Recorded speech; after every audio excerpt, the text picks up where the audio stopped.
Dear student, good morning. आज hire purchase का दूसरा क्लासेस है, ये सेकेंड क्लासेस। कल मेरी जो थी वो मैंने एक वीडियो अपलोड किया था, वो मेरा पहला क्लासेस था, introduction.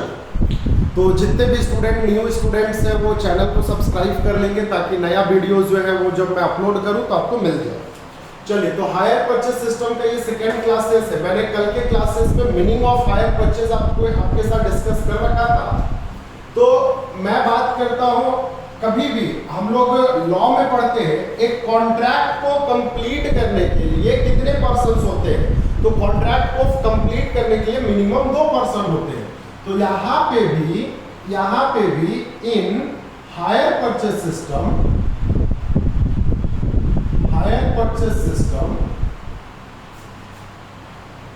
At least 2 persons are engaged। कम से कम कितने पर्सन इंगेज होते हैं? 2 पर्सन इंगेज होते हैं, जिसको मैं नाम बता दे रहा हूं यहां पे। एक बंदा जो है इसको हमने बोला हायर परचेजर के नाम से, या फिर इसी को दूसरे नाम से जाना जाता है हायर बायर के नाम से। और दूसरा पर्सन जो होते हैं एक कॉन्ट्रैक्ट में जो अपना गुड्स को सोल्ड आउट करता है, इसको हम हायर वेंडर बोलते हैं।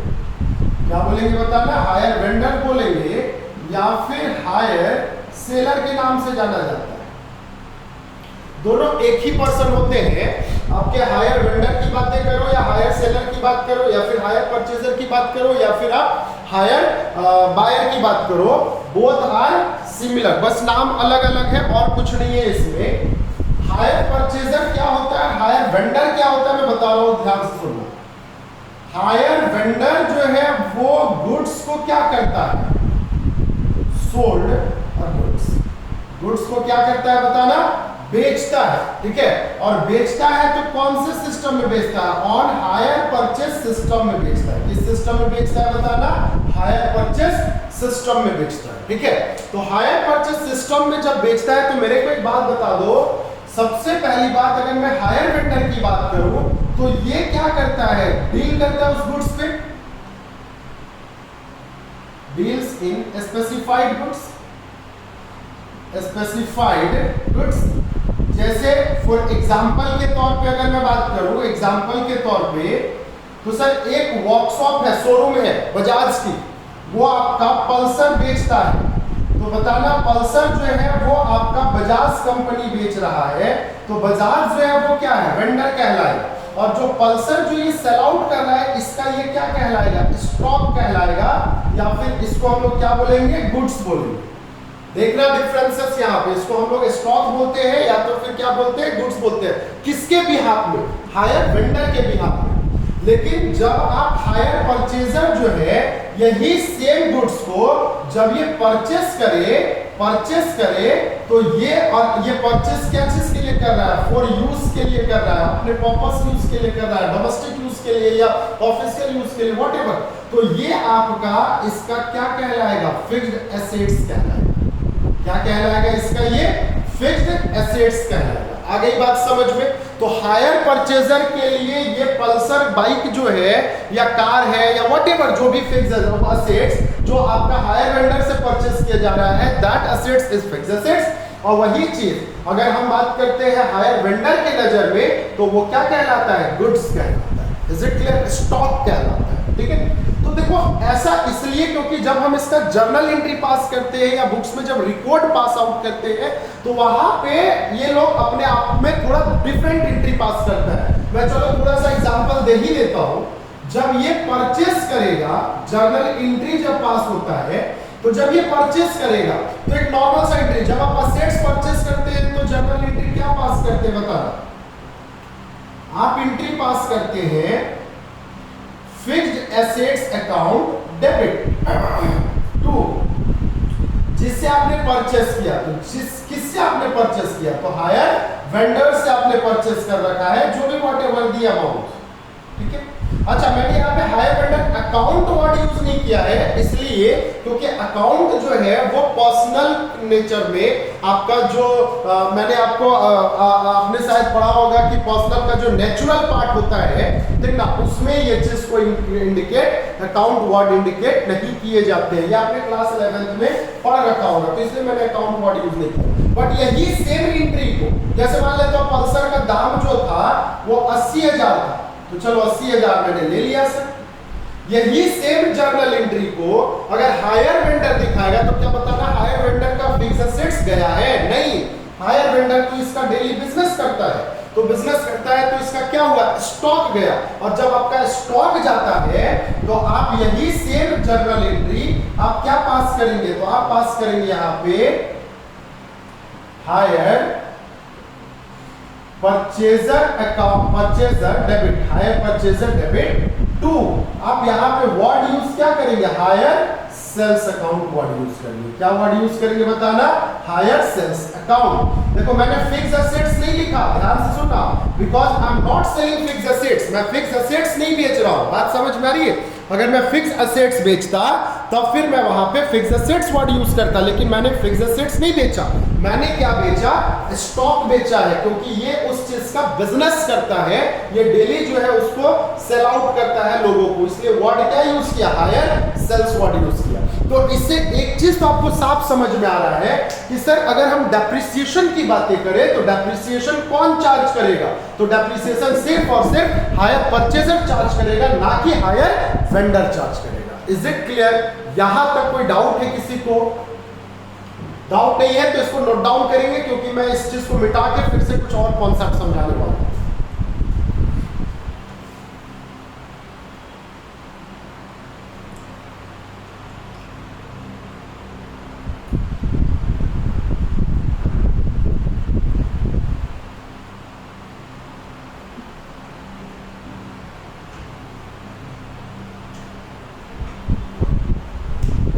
चलो, होप सो आपने लिख लिया होगा, मैं इसको मिटा रहा हूं। मेरे को एक और बात बताना,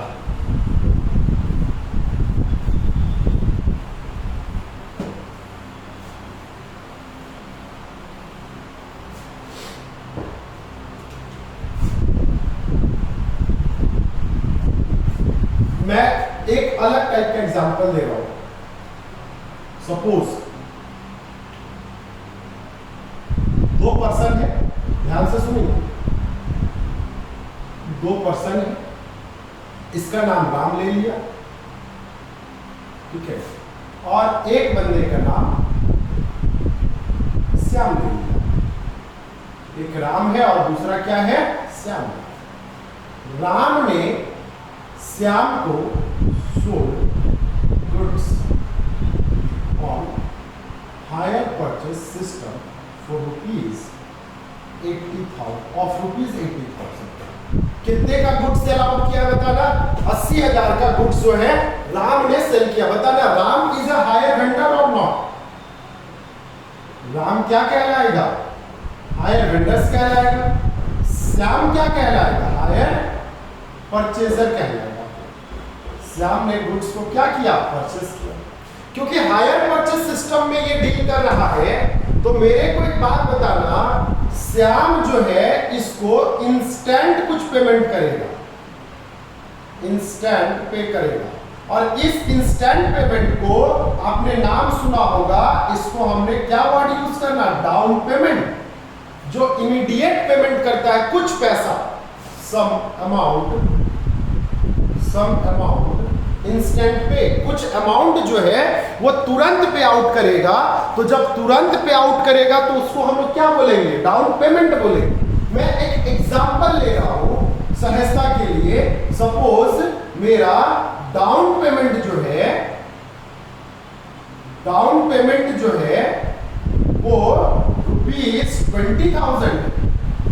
तो बताना 80,000 में 20,000 इसने तो तुरंत दे दिया, बाकी का जो पैसा बच गया उसने जिक्र करा कि भैया मैं तेरे को इंस्टॉलमेंट दूंगा, और वो इंस्टॉलमेंट 20,000 होगा per annum up to 3 years.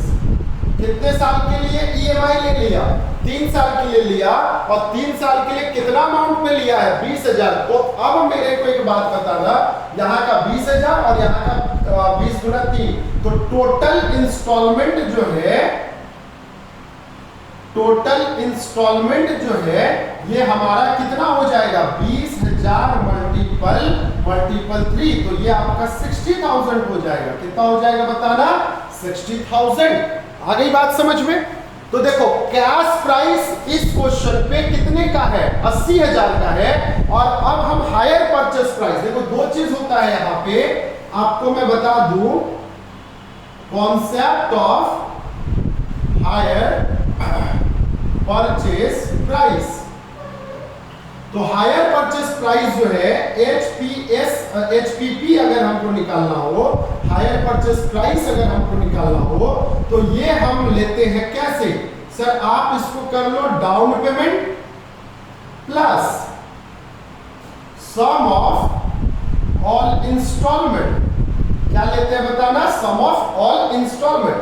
तो मेरे को एक बात बताना है, यहाँ पे डाउन पेमेंट हमारे क्वेश्चन पे कितना है? तो हमारे क्वेश्चन पे डाउन पेमेंट जो है दैट इज 20,000। तो ये हमारा कितना हो गया? 20,000। और इंस्टॉलमेंट जो है, टोटल इंस्टॉलमेंट कितना है? Sum of all instalment.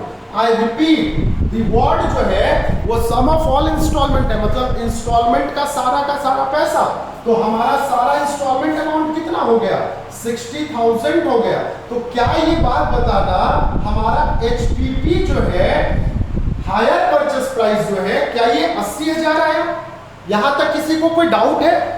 तो इसमें हमने एक चीज तो सीख लिया, देयरफॉर एक चीज तो सीखा, in the above equation, above question, cash price या कॉस्ट प्राइस, कैश की जगह कॉस्ट प्राइस भी वर्ड यूज किया जाता है, इज इक्वल टू, इसको मैं कॉस्ट ही लिखूं तो ज्यादा अच्छा है, cost price is equal to hire purchase price. हो गया कि नहीं हो गया बताओ? अगर हम इस इक्वेशन में जाए तो एक इक्वेशन तो मेरा ये भी आ रहा है कि हायर परचेस प्राइस और कॉस्ट प्राइस जो है वो दोनों क्या है? सेम है, क्योंकि हायर परचेस प्राइस और कॉस्ट प्राइस इस गाड़ी का कितने का था? 80,000 का था। हमने इसका पेमेंट किया इमीडिएटली 20,000 और बाकी इंस्टॉलमेंट में दिया है 20,000 करके।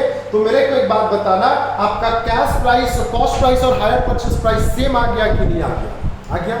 ये तो पहला इक्वेशन है, इसको नोट डाउन करेंगे। कभी कभी हायर परचेस प्राइस जो है वो ज्यादा भी होता है, चलिए नोट डाउन करें।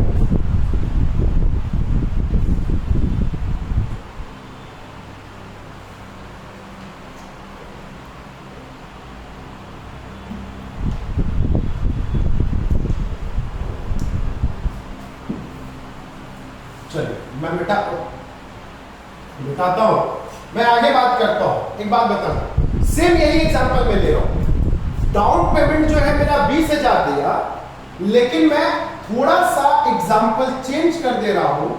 मैं यहां पे इंस्टॉलमेंट जो दे रहा हूं, वो इंस्टॉलमेंट का जो अमाउंट है वो 22,000 रुपया पर एनम है, अप टू 3 इयर्स तक। Is it clear? Up to 3 years तक।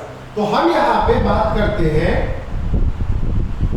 Computation of hire purchase price, computation of hire purchase price.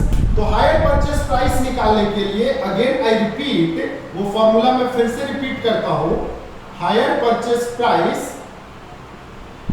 अगर हमको निकालना हो तो हम क्या करते हैं बताना? अब आपको याद हो गया होगा, सर इतना बार बार फॉर्मूला क्यों लिख रहे हो? याद हो जाए बेटा आप लोग को, इसलिए मैं लिख रहा हूं सम ऑफ ऑल इंस्टॉलमेंट, क्योंकि यही सब एग्जाम में आपको बनाने हैं इसी टाइप से। तो मेरे को एक बात बताना, क्या डाउन पेमेंट हमारा 20,000 है कि नहीं है? है। प्लस सम ऑफ इंस्टॉलमेंट, एक साल का इंस्टॉलमेंट कितना? 22,000। एक साल का इंस्टॉलमेंट कितना है? 22,000 है। तो मेरे को एक बात बताना, 3 साल का इंस्टॉलमेंट कितना होगा? तो क्या मल्टीप्लाइड बाय 3 कर देंगे? बिल्कुल कर देंगे सर, ठीक ना? इतना इजी तो आप क्यों बता रहे हो बताओ? तो मैं ऐसे टाइम पास कर रहा हूं आपके साथ। बताना क्या ये 86,000 आ गया? हायर परचेस प्राइस कितना आया बताओ? तो दैट इज 86,000। तो अगर ये 86,000 आया है तो मेरे को एक बात बताना, तो इन दी अबव केस, तो देयरफॉर कॉस्ट प्राइस जो है is lesser than higher purchase price और नॉट। या तो हम दूसरा लैंग्वेज में बोल सकते हैं कि हायर परचेस प्राइस जो है वो आपका क्या है, तो वो आपका कॉस्ट प्राइस से ज्यादा है।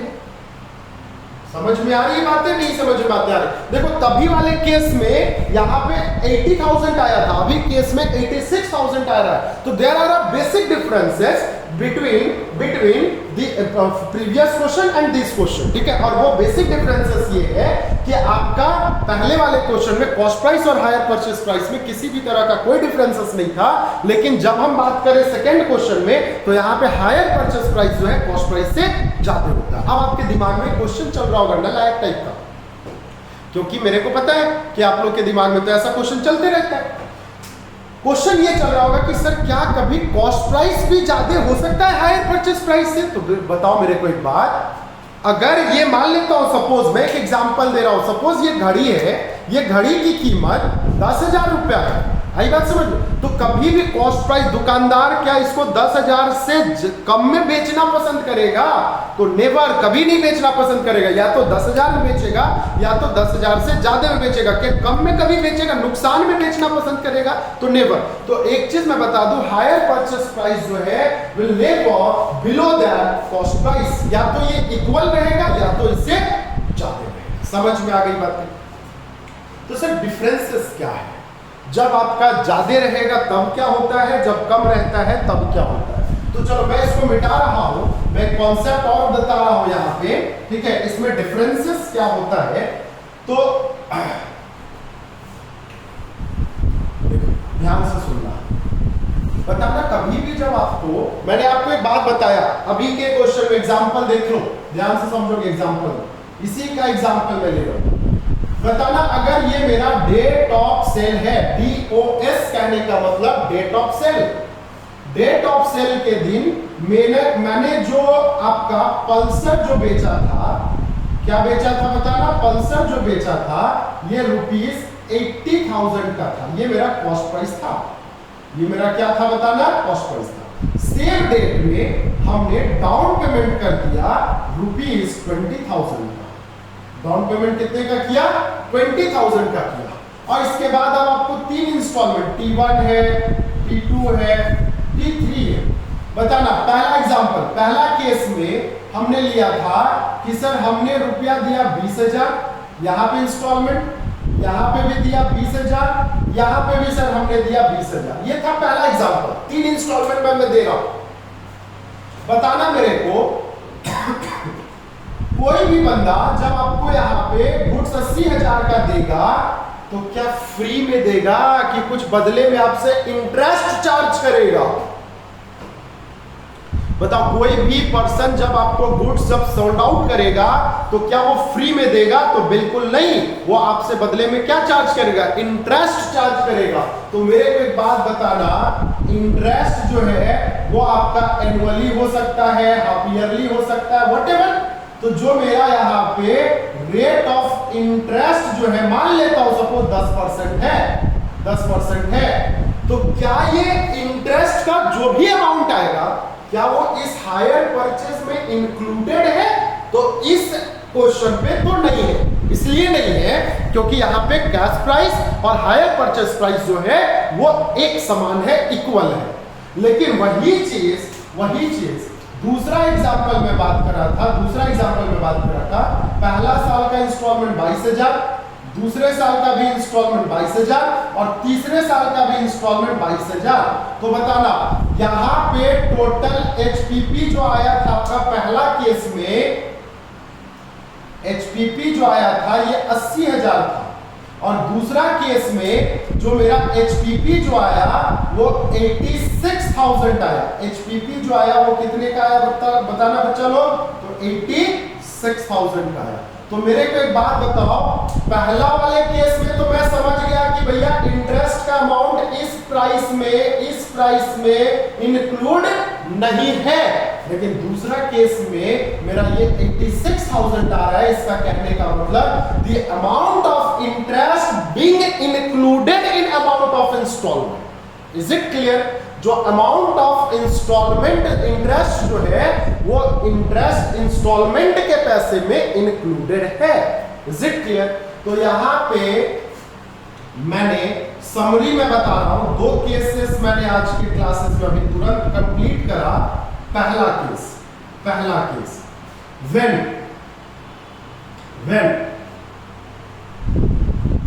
Cost price is equal to higher purchase price। पहला case that is CP is equal to HPP। पहला केस ये था। दूसरा केस मैंने बताया when cost price is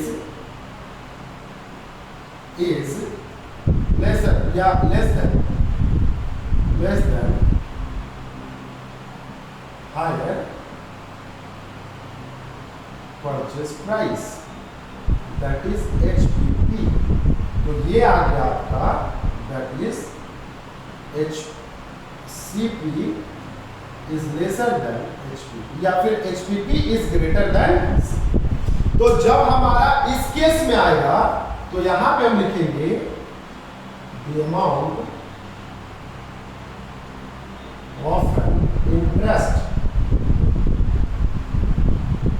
being not included in an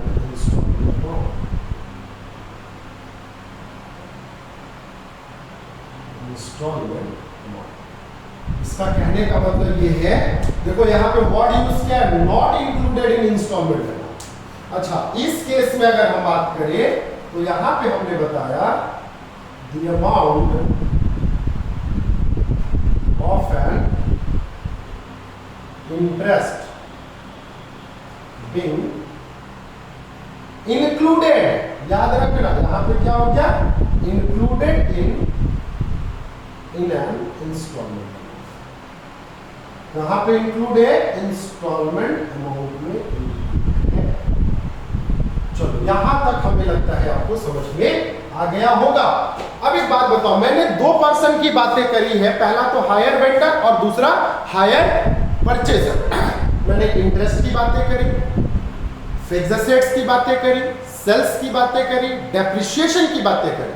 तो बताना मेरे को, जब हम इसका लेजर अकाउंट बनाएंगे या जर्नल एंट्री बनाएंगे तो 2 पर्सन के खाते में बनेगा कि नहीं बनेगा? पहला हायर वेंडर के बुक्स में, दूसरा हायर परचेजर के बुक्स में।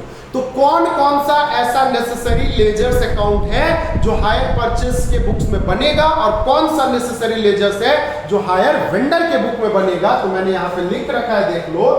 under this chapter following ledgers will be well prepared। ठीक ना, कुछ चैप्टर, इस चैप्टर्स में हम लोग कुछ इस तरह से ले, ये बेसिक है। इसके आगे फिर हम लोग और भी बहुत सारे रिपोज स्टॉक अकाउंट बनाएंगे और भी बहुत सारी चीज पढ़ेंगे, बट ये बेसिक है। पहला, in the books of hire purchasers के बुक में कौन कौन सा लेजर? तो fixed assets account, hire vendor account, depreciation account, interest account. दूसरा, in the books of hire vendor के बुक में कौन कौन सा लेजर? तो हायर परचेजर अकाउंट, क्योंकि हायर वेंडर है तो दूसरा पार्टी कौन हो गया? Hire purchaser. तो हायर परचेजर लेजर बनेगा। हायर वेंडर क्योंकि सेल्स करता है गुड्स को, तो हम कौन सा लेजर बनाते हैं? Hire sales account. और लास्ट में कौन सा लेजर बनता है? इंटरेस्ट अकाउंट, क्योंकि एक बंदे के लिए इंटरेस्ट अगर एक्सपेंसेस है तो दूसरे पर्सन के लिए इंटरेस्ट क्या होगा? इनकम होगा।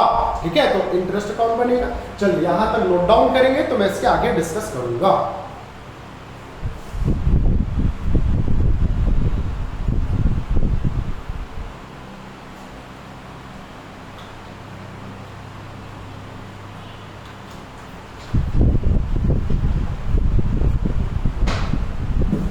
चलिए मिटा लिया, मैं मिटा रहा हूं।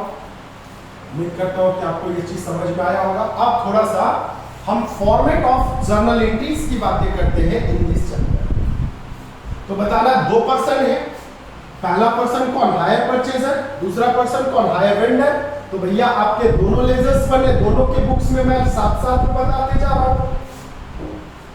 जैसे सही हेडिंग डालेंगे necessary journal entries in the books of hire purchases and hire vendor in HPS hire purchase system।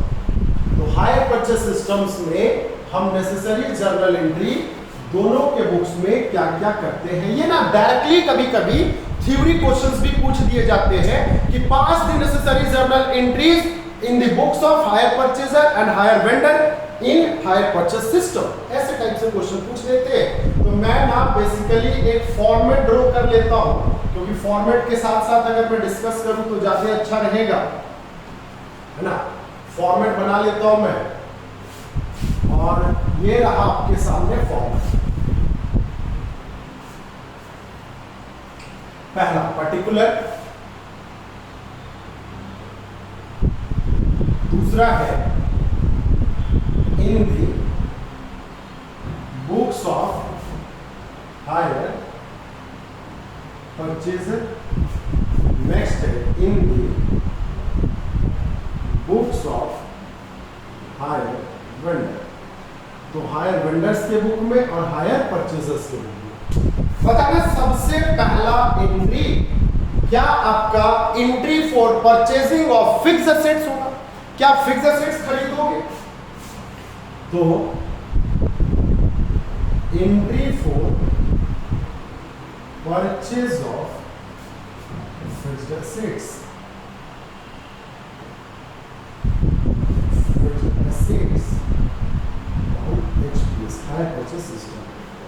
तो मेरे पे बात, मैं ना इसके बिहाफ पे बात करता हूं, बस इसका ऑपोजिट एंट्री मैं यहां पे दिखा दूंगा, क्योंकि अगर इसके बिहाफ से बात करोगे तो यहां पे परचेस नहीं लिखाया जाएगा, यहां सेल्स लिखाया जाएगा। तो बस एक ही ऑपोजिट एंट्री होता है, इसलिए कोई बात नहीं, आप इतना तो समझदार हो, समझ सकते हो।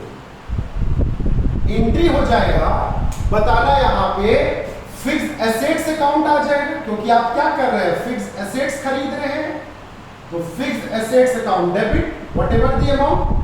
टू क्या लिखेंगे, हायर वेंडर। तो क्या लिखेंगे बताना, हायर वेंडर।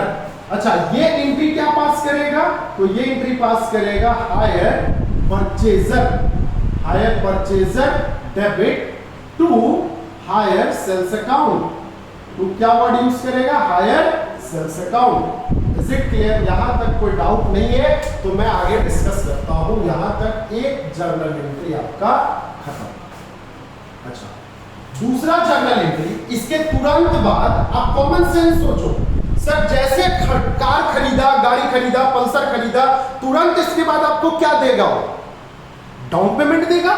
तो एंट्री फॉर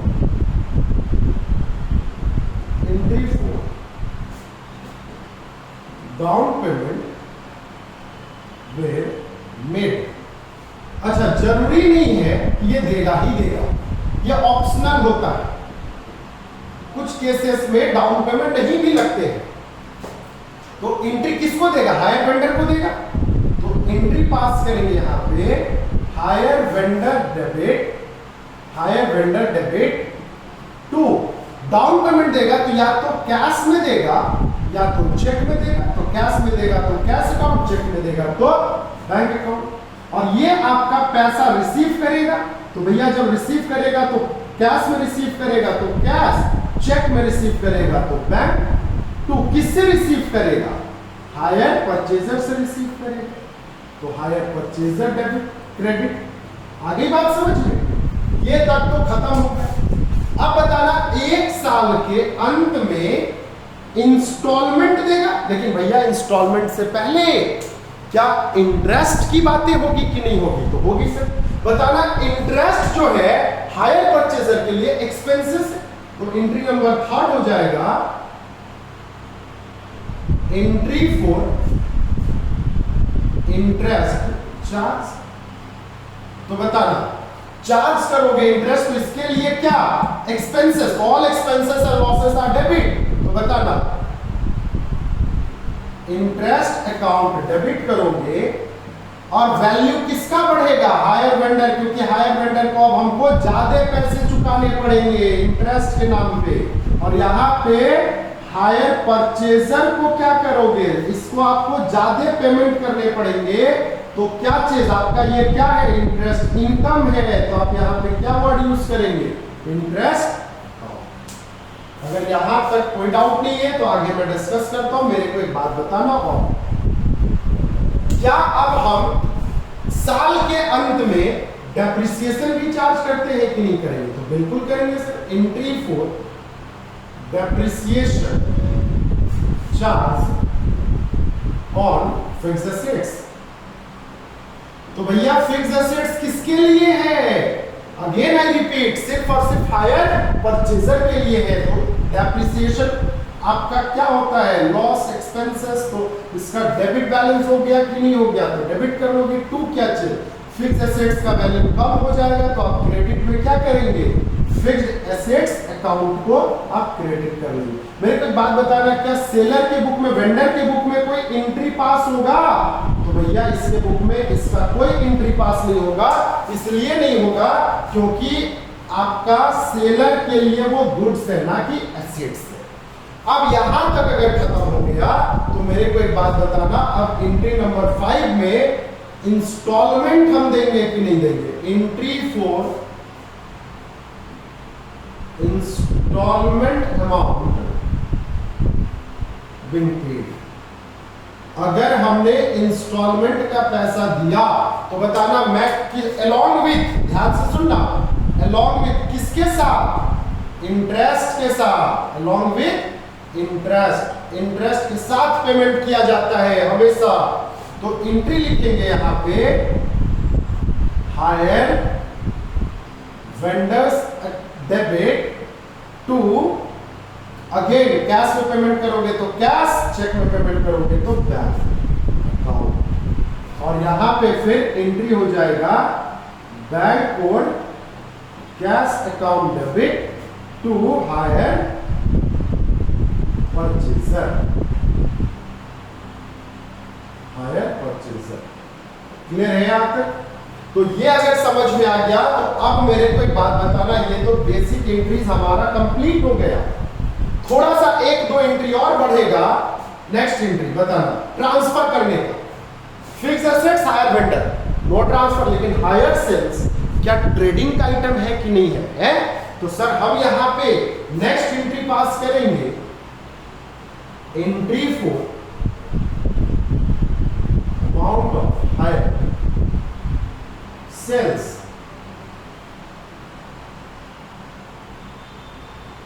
ट्रांसफर, या तो परचेस अकाउंट में ट्रांसफर कर दो या तो ट्रेडिंग अकाउंट में कर दो, दोनों एक ही चीज होता है। मेरे को एक बात बताना, हायर सेल्स क्योंकि बस यहां लिखा है तो क्या यहां पे कोई एंट्री होगा? नहीं होगा सर। तो आप यहां पे क्या वर्ड यूज करेंगे? No entry. और यहां पे क्या, ये फिल्म वाली नो एंट्री नहीं है, ये जर्नल एंट्री वाली एंट्री है। सेल्स अकाउंट डेबिट टू, या तो परचेज वर्ड यूज करोगे या तो इसके जगह में ट्रेडिंग वर्ड यूज करोगे। Is it clear? यहां तक समझ में आ गया? चलो अब एक और एंट्री पास होगा। मेरे को एक बात बताना, दोनों में इंटरेस्ट यहां पे भी चार्ज हुआ है, इंटरेस्ट यहां पे भी चार्ज हुआ है। तो जब हम इंटरेस्ट का बात kरेंगे तो इंटरेस्ट का भी पैसा को ट्रांसफर करा जाएगा कि नहीं करा जाएगा? तो सर बिल्कुल करा जाएगा। तो एंट्री फॉर इंटरेस्ट ट्रांसफर, और ये कहां पे ट्रांसफर कर दिया जाता है? Transfer to profit and loss account.